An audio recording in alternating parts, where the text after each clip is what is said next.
Guys, तो हम जा रहे हैं रेडी होके हमारे रिलेटिव के घर खाना खाने के लिए। मेरे साथ आ रहा है नहीं बदमाश, ये बॉल नहीं खाता, बदमाश बच्चा है मेरा, बहुत बहुत ही बदमाश। देखो इसकी शैतानी, फुल रेडी हो गया है।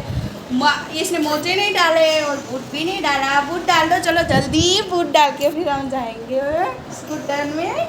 लड्डू जी को सुलाने के बाद हम निकल पड़े और ये आ गई हमारे यहाँ की खाड़ी बरस में पानी नहीं पहुँच गए मंदिर। यहाँ पे था खाना खाने के बाद हम फिर से निकल गए। थोड़ी थोड़ी बरसात चालू हो गई थी पर बहुत नहीं थी। फिर से हम आ गए घर पे, तो वहाँ पे हम मिला था गिफ्ट, उसमें पेड़ा ध्रुव ने खा लिया। फिर यहाँ पे हम बहुत अच्छा सा गिफ्ट मिला है 12 ज्योतिर्लिंग और मंत्र कई, ध्रुव ने भी मंत्र हमारे पढ़ा।